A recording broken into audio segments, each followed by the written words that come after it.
My name is Kabelo Mabalani. At the age of 19, I was a rock star. I had it all, including drugs and alcohol. But you don't have to be a rock star to get addicted. Drug and alcohol abuse is destroying countless lives and communities. Users are desperate for help. They want self-respect. They want to lead normal lives again. They want to kick it. There are thousands of homeless people living on the streets of South Africa. These destitute scratch a living, begging for handouts from passers-by, who over time can become increasingly desensitized to their plight. Many of the homeless are addicted to drugs with no hope of a future. But one must never give up hope, as the remarkable story of Xolani will prove.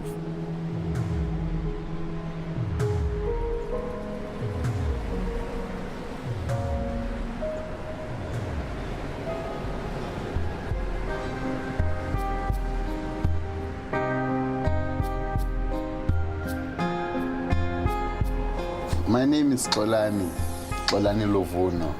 I was born at Eastern Cape, Pedi location. My parents, I don't have a mother. I don't know my mother. Staying with my uncle, but 2000, my uncle is married. When he's marrying, the life is changing. Even me, maybe I'm 16 years old at that time. I started to be naughty. Smoke, dacha, smoke anything. You want to smoke Mandrakes. Yeah, you want the money for smoking a Mandrakes. Yeah, PE ndaboshwa ngenxa yontshontsha ezitrepyard noqhekeza izikolo. So mara uqhekeza kwethu izikolo noqhekeza izindlu zabantu, i-house breaking and house robbery. So mara sa-endapha sithathwa sibethwa nge-sentence ya 5 years. So kula 5 years ndahlala maybe 4 years 6 months. Yeah, ndaye ndaphuma eprison. Yeah, ndazama untshontsha kwakhona uganga cause kwangekho situation andisahlala ikhaya sebanixosha nasekhaya sendihlala kwasestratoni ndizama uba manditye ndiphinde ndibheme lama-drugs am. So mara ndasindadunjelwa ngumlenze kwastata ubunzima bobomi ke ngoku. When I get in at hospital, the doctor they say, you have a poison, because they check me in x-ray, you have a poison. This poison, if it comes here, you sit down in the wheelchair or else you die. I say, hey, I'm dying. So doctor, what is the plan? The doctor, they say the plan is to cut your leg. Cut the leg. Die, cut the leg. Better you cut my leg. They cut my leg, but you see, when they finish to cut my leg, maybe I look my leg, I'm starting to cry. But that cry is, I'm used to be red. So how can I run now? How can I steal now?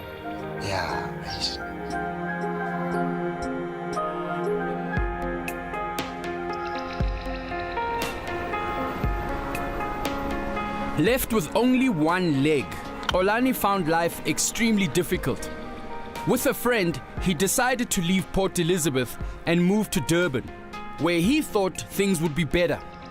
But life for a homeless amputee is difficult, no matter where you are. Yeah, it happened. Ndaye ndafika friend yam, no home, nothing. Silala phandle ngeplastic at point. Yeah, kwangona ndistart nyaope to injecting myself. See, Durban bebethanda usirobha besirotshwa ngamajita robots. Umuntu afika athi robots yakhe lena. So mara ndingowaphi ngwase-Eastern Cape anoba ne-robots eDurban. Ubona uba ngabe ndihlala nomjita waphi owazeli side laseJoburg. Safike laphi eJoburg. Yeah, Pretoria inoba more than 5 years or 6 years. Ndicela nditshintsha-tshintshana ne-robots. Manje ungitshele bobloma yive. Yeah, kayibe ndiphanda kayi mara ubloma ndilala kayi apha ebheki sometimes. Apha ebheki emva kwalamabloma apha ngase-tennis court. Sikhona esasikhathi sokuwa phahluka, maybe ukhathele. Ndingena kule ndlelana incane, ikhona indlela encane kayi. So mawuqeda ukunkawuza bogidla ngada? Ngikawuzela kadandi, ngidla kadandi, aphuma nasi isimokolo, ndimokola kayi. Manje boyenzani? Like boma khona kule corner la. Yeah, ngimapha ku-first lane. So umela nje imoto the whole day ucela imali. The whole day. Yabulisa. Yeah. Money, please. Yeah, and the robots sometimes, yeah, the robots in kunzima. Sometimes kuzomaka phaya ucela imali. Omnye umuntu uyaza kuwe, maybe big daddies, most of the white big daddies, maybe they say, you my son, come and massage me or touch me or play with me. On that time you want to smoke, so you get in the car and go. And you sleep with him at least maybe 2 hours, 3 hours. After 3 hours, they give you your 300 and go, you smoke. Sawungitshela amajita most mabama la ekhoneni. Inyuku yegawulo or enyawo. Igawulo ungandipha yona ngayithengisa for utsuku. Beta nditsube kuthiwa ndityanga. Eyokutya ndizayibona secondary. Ungandipha igawulo ungandipheke ndithengele ipheyile lika-KFC. Nose ndiyolithengisa noba kuthiwa nditye lapheyile ndiphahlule. Thengisela lapheyile ntsuku. Just when Xolani thought he would spend the rest of his life on the streets, a chance encounter with a stranger changed everything. I was probably driven past Xolani on most days for about 2-3 months before the day that I actually stopped. But I think we're so used to beggars next to the road that we typically see them but ignore them. I think in Xolani's case as well, the fact that he was an amputee obviously made a huge difference, that I knew he was there because he most probably didn't have much of a chance elsewhere. So I was hoping that in me contacting him or stopping there, I could somehow bring something to his life. At that stage, I didn't know how big it was going to be, but I was hoping that I could do something for him. Yes, he get out of his car and call me. Hello, small maniki, say, hi, hello, father. How are you? I'm good. He didn't seem like a guy who was on drugs at this stage. He didn't seem like a guy who was intoxicated. And he really just seemed like this young, fairly young, vulnerable boy. But then they said, so now what is happening to your leg? I told him my leg, I have a bone cancer. I can't find a job because many of guys, they say the job is contract. I'm supposed to carry heavy things. But me, I told them I want a job no matter to clean. But that guy, they said, okay, Xolani, I try to make something for you. But I don't promise. But here is the 800 and something. Go and buy food and go home. Said, yes, I'm going home. So it ended with me asking him to come back to the robot so that somewhere in future I would stop and then hopefully be able to offer him something of substance.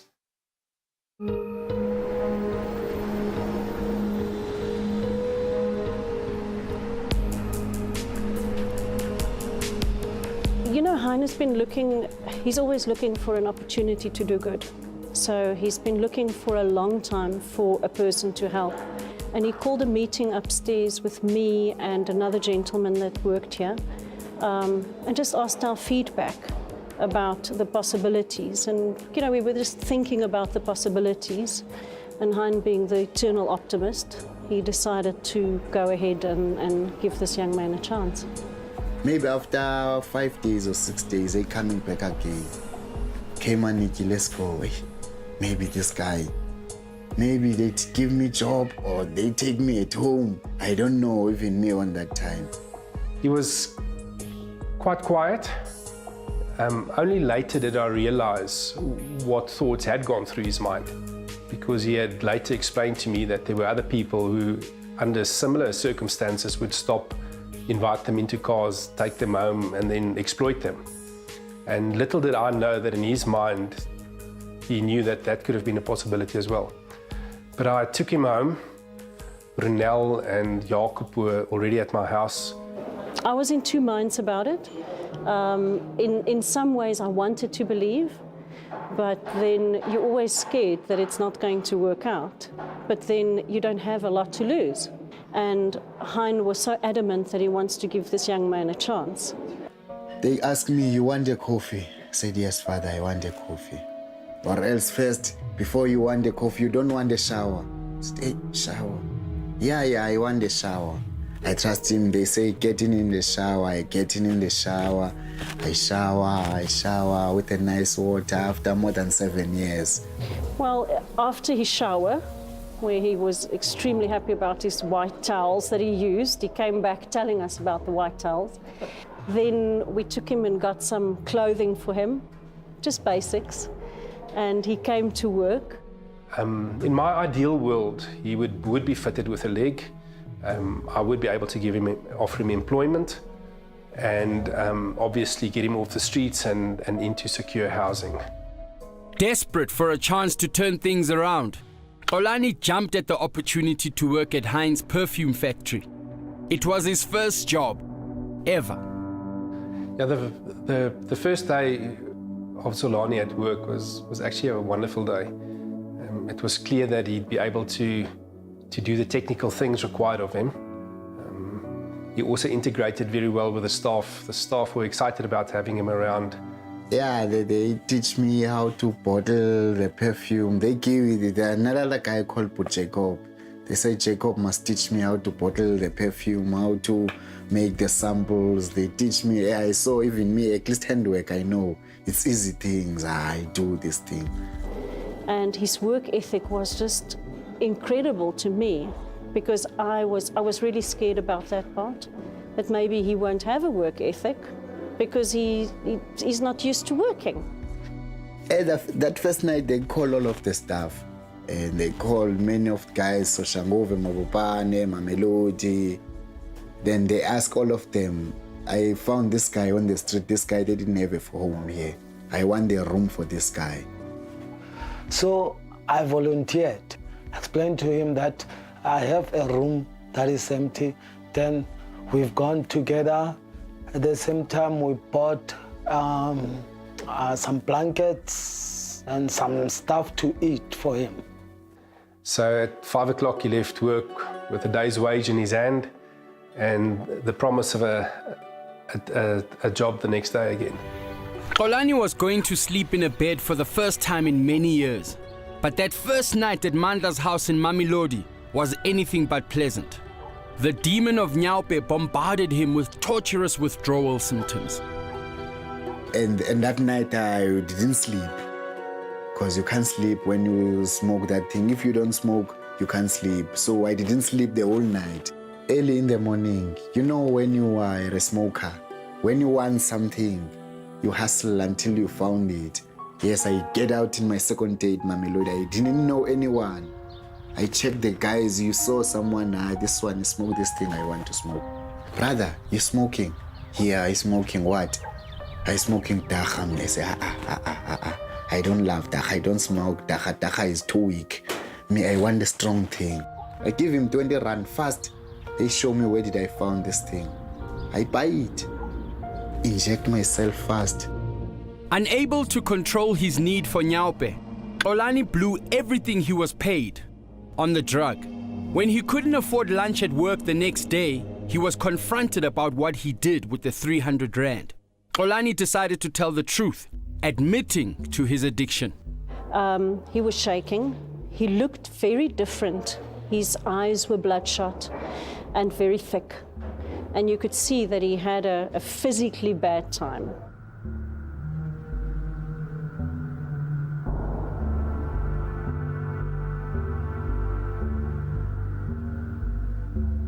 Yeah, at the end, I told myself, let me trust this guy, man. Let me tell him. Once, maybe chase me, maybe. But I told him straight, hey, Father, I want to go rehab. I love this job. I never found a job. If you take me at rehab, I want to leave this nyaope. By smoking nyaope in me. I think what made it easier for us was the fact that he came to us. I did not suddenly realize that I had a guy who was high or battling because of an addiction. At that stage, there was nothing in me that could sense that he was on drugs. But he trusted us enough to ask us to help him in the process of kicking the habit. They take me to rehabs. The rehabs, they take a long time. You on that time, you want to leave now. And rehab, they say, maybe next week. Me, my question, okay, next week, what did I do now? Because I want to leave this track now. It was Xolani's decision to go cold turkey. He told us that he did not want to wait a month. And he just said he would do it on his own, and he asked us to just support him through the process. He came to work every day, on time. He left at 5. He was here at 8 o'clock, throughout his whole detox. He came, he was lying here on the floor, shivering and shaking. So I said he's got stomach pains and stuff. So I said he must be strong. He wants to fight this thing. So let's go. Let's go and make another plan. So the following day is whereby we went there to Sunnyside to, we were able to find that methadone.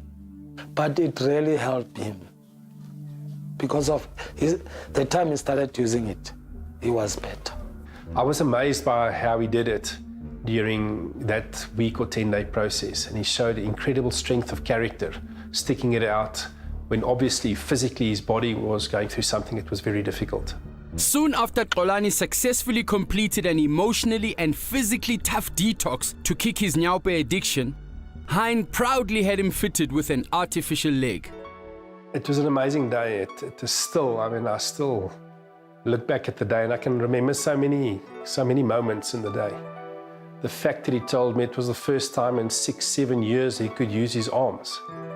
I'll never forget the photo that I took of him in the parking lot as we walked out, and he stood up with his hands aloft. And to many people, it's just another photo of a guy with his hands aloft. To Xolani, it was the first moment that he could, that he could lift his hands. Yeah, it was beautiful.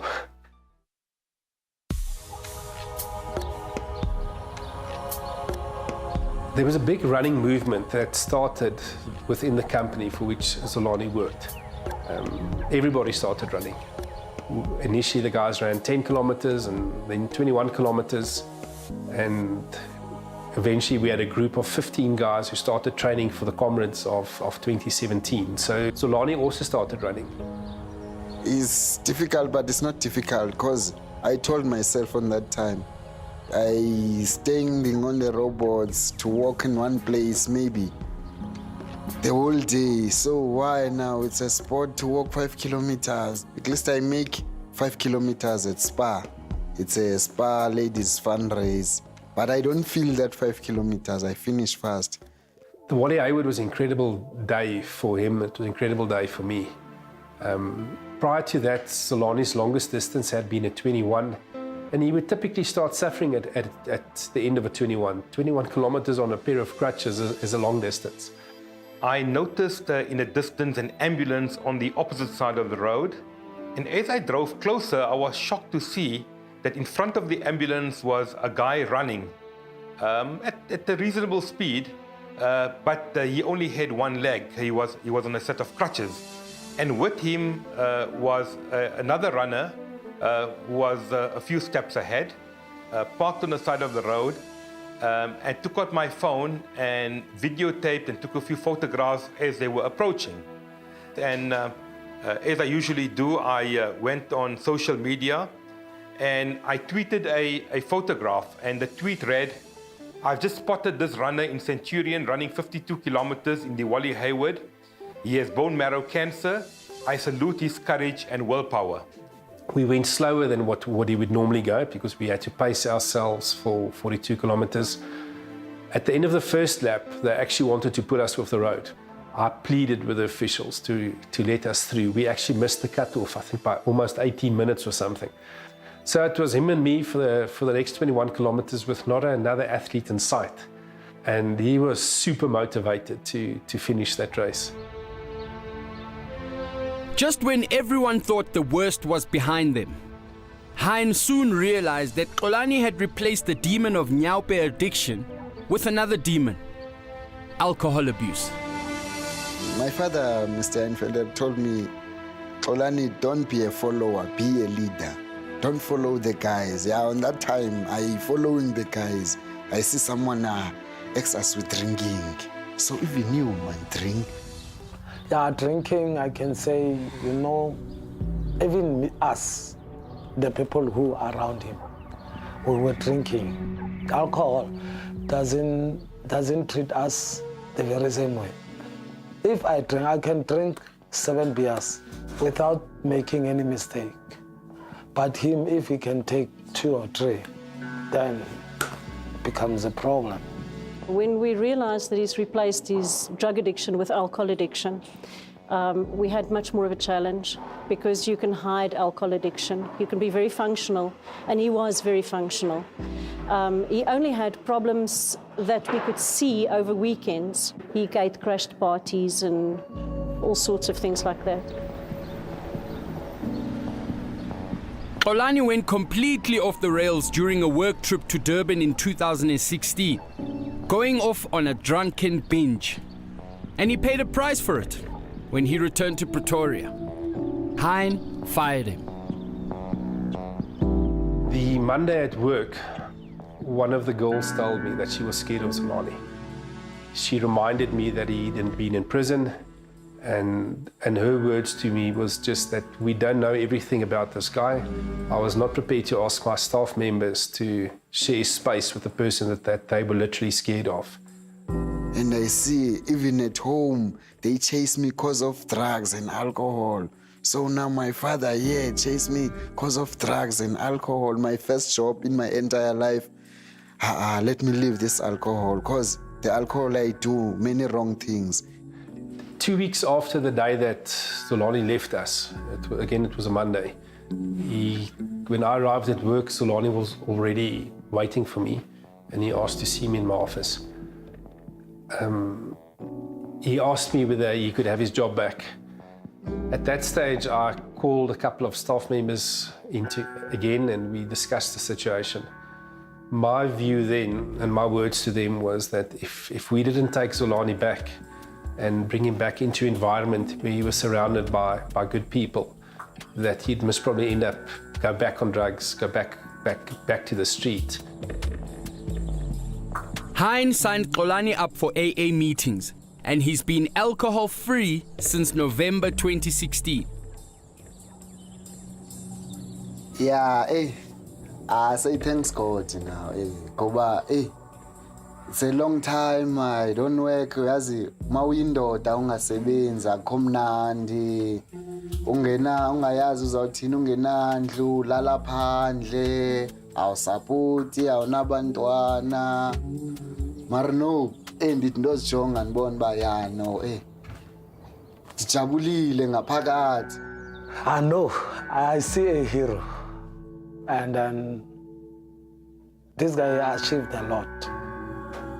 I can say from zero to hero. Fitted with a new prosthetic blade to aid his running, Xolani is preparing to run and complete the 2018 Comrades Marathon. Well, I think it's a story of hope. When Xolani broke the news that he's planning to run the Comrades Marathon, I thought to myself, I'll try to make an effort to go along the route and give him some support, which I hope and I'm planning to do. It might take him a few more hours to complete the marathon, but I think with a lot of training and inspiration, I think he'll be able to do that. I actually think Xolani would have had a fair chance of even qualifying for the Comrades on crutches. But for him now to have been fitted with a prosthetic leg with a blade with which he can run as opposed to just a walking leg is super exciting. I've got no doubt that he'll do it. He's physically strong, he's got a lot of perseverance, he's got incredible motivation, and it's the biggest thing in his life right now. It's absolutely impossible to spend time with Xolani and not be inspired. I mean, this story is so good to be true, and thank God it's true. There's so many stories of recovery, but this one is really extra special. Next year, as you've heard, Xolani is running his very first Comrades Marathon, something I know about all too well, and I know when he finishes it, he's going to be on top of the moon. I'm actually quite jealous. Right now, I have the privilege of going for a little jog with him and Hein, so check you later.